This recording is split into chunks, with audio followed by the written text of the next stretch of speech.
In this series, we're trying to change our negative mindset around van life in England by visiting some of its most beautiful bits.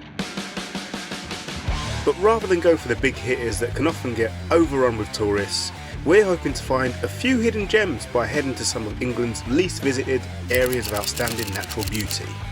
This week, we're down towards the southern coast of England, and we are immersing ourselves in the nature, soaking up the history including ancient trees, spectacular castle ruins, mysterious hilltop groves, some really quite average walks, and enjoying the incredible views from what might well be the best free park up in England. Just don't tell anyone else.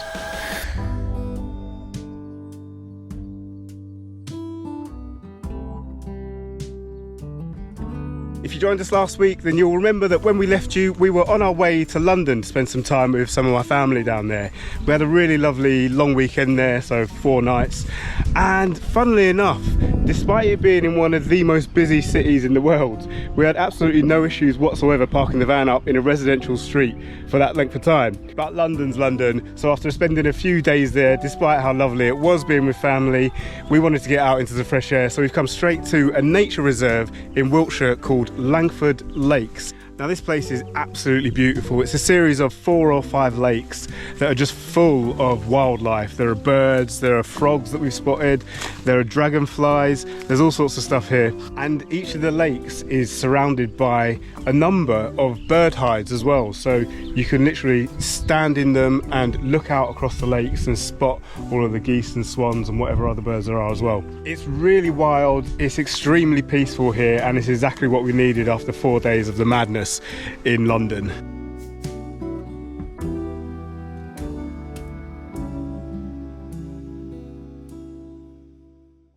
Good morning. We didn't film anything else last night after we went to the nature reserve because, well, we didn't really do anything that interesting. We drove about 5 minutes down the road to this park up where we're at now. We had some dinner and we did a bit of work and went to bed. And we're up bright and early this morning, and the place where we did actually stay is just a lay-by on the side of quite a busy road. And we were sharing it with a load of truck drivers last night. That's who were mainly here. But it was actually quite quiet, quite a peaceful one, because at about 8 o'clock all of the road traffic died down, so we didn't hear anything. We didn't even hear the lorries go in the morning.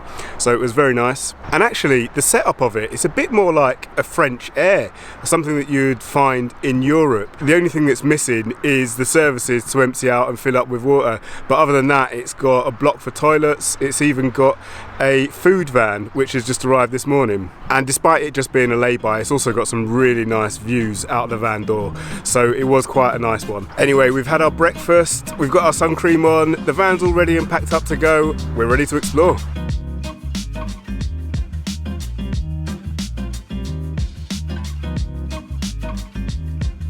I think that I've figured out one of the reasons why this area of outstanding natural beauty fits nicely onto our list of the least visited in England, and it is because it is so rural. Now, earlier on we visited one of the larger towns in this area called Tisbury, and there's pretty much nothing there. Probably the most interesting thing about it was that there is a tree that is reputed to be 4,000 years old, but we spoke to a couple of people there. They said that's nonsense.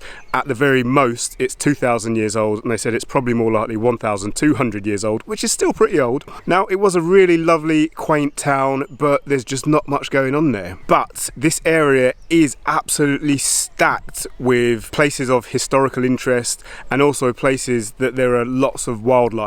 So I think that's what we're going to be concentrating on over the next few days, and we have come to one of them now. It is a place called Old Wardour Castle. It is actually an English heritage site, so you do have to pay to get in. We paid about £8 each, but it's one of those places that you can come and spend pretty much the whole day, because it's got loads of grounds where you can just wander around, have a picnic, which is what we've just done for our lunch, and there is also an audio guide that you get for free with your entrance, and obviously you can have a wander around the castle as well. So we're going to do that now. When Old Wardour was built way back in the 1300s, it broke the mould for what a castle should look like. But not only that, it also changed the concept of what the very function of a castle was. That's because it was one of the first English castles to be designed more as a lifestyle accessory than a fortress. The unusual hexagonal design sprawled across 5 floors which overlooked an interior courtyard and would have been totally revolutionary at the time. There was a hall and a great chamber with balconies for bands to play to the great parties that would have been held here. And rather than the dour stone that we see today, the walls would have been painted in outlandishly bright colours and loud patterns, spaces made to really wow and impress visiting guests. Despite it being built more for hosting festivities than fighting off invaders, it saw plenty of action over the centuries, witnessing sieges, uprisings and even civil war. One of the most striking things for us was the graffiti that was carved into the stone, some of it dating back to 1796. Today, despite it being in ruins, it's easy to feel the splendour and opulence that would have oozed from the castle and its surrounding grounds. That castle turned out to be a lot of fun, and unusually for a historical place, we actually all enjoyed it. Adi loved running around inside it, and Sarah really enjoyed the fact that the whole thing was open, so you could pretty much go anywhere that you wanted in the castle, which again is pretty unusual for old buildings like that. And also you could go anywhere that you wanted in the grounds. There were just no restrictions whatsoever, so you were pretty free to explore, which was lovely. We have now come to a place called Wyn Green, which is a very famous viewpoint in this area. In fact, it is the highest point in the whole of Cranborne Chase, and as you can see behind me, the panoramic views that it gives over this valley are just absolutely unbelievable. On this side, the view looks out across the Vale of Wardour, but apparently on the other side you can actually see all the way to the Isle of Wight on a fine day. I don't know whether it's clear enough to see that today, but I'm going to go and have a look, that's for sure.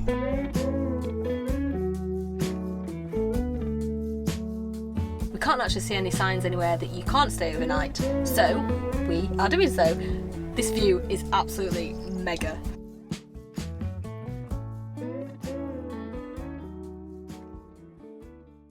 Good morning and welcome back to what is quite possibly our favourite new park up. It's been beautiful. I have to admit, we did get a little bit worried at about 8 o'clock last night when a pickup truck full of youths turned up and they started blasting the music and they were drinking, but actually they were gone within the hour and they left us to enjoy a really peaceful sunset. And it was a very special sunset actually, because it was the longest day of the year yesterday, summer solstice, and that's probably the perfect time to mention something that I know that a lot of you will pick up on in the comments if we don't mention it, and it's that we're very near to Stonehenge. Now, we're not actually going to visit Stonehenge for this video, and there's a couple of reasons for that. The first one is, well, it's £26 a head, and that's pretty pricey. Although, had we gone yesterday for summer solstice, it would have been free entry, but we'd have been there with 10,000 other people, which isn't really our cup of tea. Now, the second reason is that it's not even in the area of outstanding natural beauty, so it wouldn't have fit in with this series of videos. But that said, it is something that we are really interested in, and I'm sure that we will visit one day. We did actually see it from the road, because you can see it as you drive past, and it is surprisingly small, despite having this huge international reputation. It's actually pretty diminutive in size. Anyway, this morning we have gone for a lovely walk around Wyn Green, and at the top, which is about 900 odd metres, it's crested with this circle of trees, which you can probably actually see in the background behind me. And they are sort of arranged in this circular fashion, and they look like they've been planted deliberately. Now I'm wondering, because of this connection that this area has with paganism and, you know, Stonehenge and that kind of stuff, is this part of it? I've looked online and I can't find any information whatsoever about it. So if you do know, then please let us know down in the comments, because I'd be really interested to find out.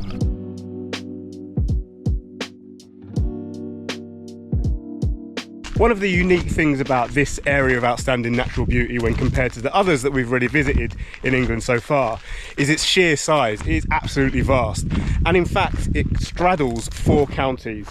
Those are Wiltshire, Hampshire, Somerset and Dorset, and we've just crossed over from Wiltshire into Dorset to come to a little town called Cranborne. Now historically, Cranborne was actually a really important town in these parts, and it used to be large and bustling, and there were kings and viscounts and cecils and lots of important people that actually called it home.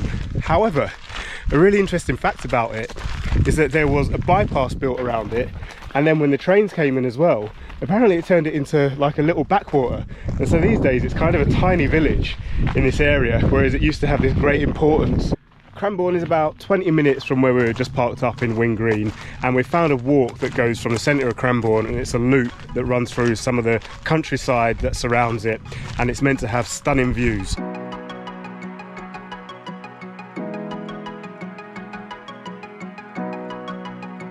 Well, I'm going to say that this has been a functional walk so far, not the beautiful ones that we've been used to going on recently, but it has been along these sort of back country lanes with high hedges and punctuated by the odd view of the surrounding farmland.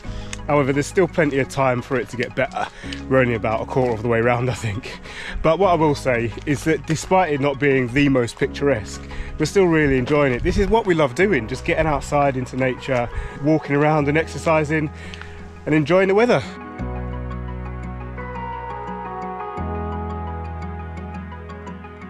We are following an actual route that we found on a local website, but it just took us onto quite a fast road, onto a national speed limit road, and there were cars that were going by pretty quickly and quite close as well. And before that, we had spotted this little gate that went off into a wheat field, so we just retraced our steps. We had a look at where it went on Maps.me and it seemed to be going in the right direction, so we decided to follow that instead. So we're now walking through the Cranborne Manor estate, which is where the Viscount of Cranborne lives. He very kindly allows you to walk through the land, but we've just seen a sign that says you can't play any games or have any picnics, you've just got to walk straight through. What is that?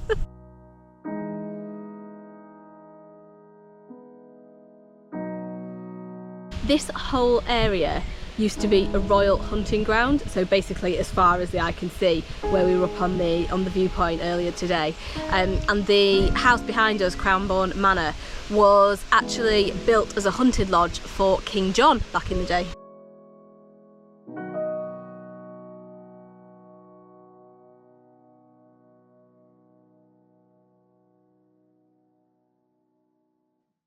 Good morning. Last night we spent the night at a pub, or in a pub car park to be exact.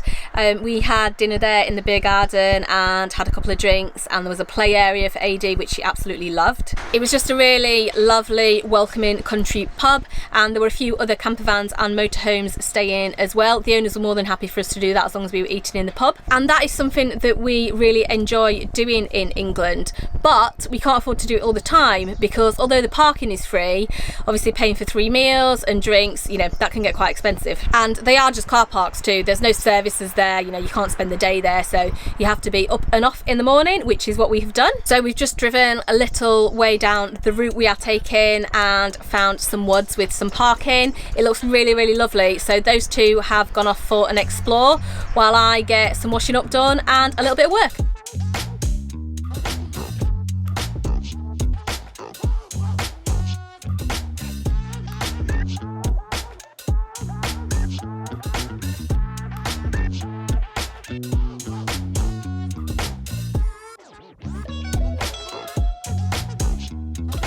If only it was that quick, eh?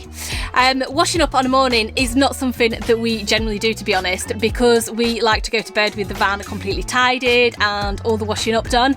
It just makes it so much nicer waking up on a morning in a small space when everything is just tidy. But yesterday, because we ate in the pub, we still had the dishes from breakfast and lunch from yesterday to do today.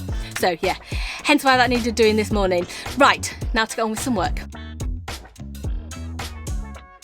Obviously, one of the prerequisites for being an area of outstanding natural beauty is that it has to be outstandingly naturally beautiful, and this area has certainly lived up to that tag. But we've read that the part that we're in right now is actually the most beautiful of it all.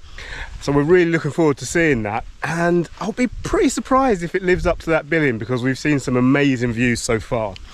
We're a little bit later setting off than we had intended because after Sarah had finished the washing up, we actually had a nap there, we had some lunch, and we stayed in that forest for a couple of hours. And then on the way here, it's about a 15 to 20 minute drive to the start of this walk that we're on. We found a place that sold ice cream. It had a playground and a restaurant and stuff, so we just had to stop there to get an ice cream. Adi had to play on the playground, so it's taken us quite a while to get here. But this is one of the beauties of being in the van, is that you can just change your plans, pull over wherever you want, go into places that you'd never even heard of, and that's exactly what we did.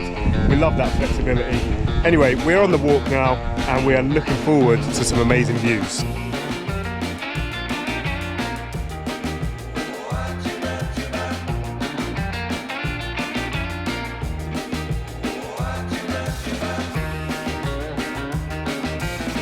Well, I have to say, whoever claimed that this was the most beautiful part of this AONB was talking absolute bunkum. We are now walking down the side of a really busy road, and this is the part that was actually meant to be the most beautiful. And I can see what they're talking about. It's called Beach Avenue, and it is lined either side with huge beech trees. And I suppose if you're driving down it from the road, it probably looks pretty stunning. Maybe something similar to the dark hedges in Ireland, which we visited previously actually. But you know, walking down the side of it, it's not much fun. You can probably hear all the cars whizzing past. I'm not going to say that I'm disappointed, but whoever wrote that this is the most beautiful needs to get themselves to Wing Green, because seriously, that was stunning. Well, that is our time in Cranborne Chase, area of outstanding natural beauty, up, and it's definitely felt quite different to the other ones that we've visited so far. You can definitely feel the size, and it feels as though there's a lot more that we could have seen and done just based on that alone. Having said that, Sarah actually described this place yesterday as a bit boring, but not necessarily in a bad way, just that there aren't loads and loads of tourist attractions. But both its size and its lack of huge tourist attractions has probably contributed to how easy we found it being in a van around here. And in fact, one surefire way to know that it's not popular with van lifers is that a lot of the places that we found to stay overnight weren't actually on the apps that we use, which is really unusual. And not only that, but I don't think that we've seen a single no overnight parking sign here, and definitely no height barriers, so it definitely feels a lot less visited. But going back to what Sarah said at the end of the last video about meeting people, the fact that there aren't that many people here means that we still haven't met that many people to chat to, other than brief conversations when we've been out and about on walks or in the pubs and shops that we've been into whilst we've been in the towns. It also means that AD hasn't really interacted with any other kids other than when we've been on playgrounds, and this is a downside that we didn't really anticipate and weren't expecting at all. Anyway, we hope that you've enjoyed the video. If you have, then please hit that thumbs up button, and if you're new around here, then why not consider subscribing, and if you do, then hit that little bell button next to it whilst you're there so you get notified every time we post a new video. Next week we are going to Blackdown Hills. We hope to see you there.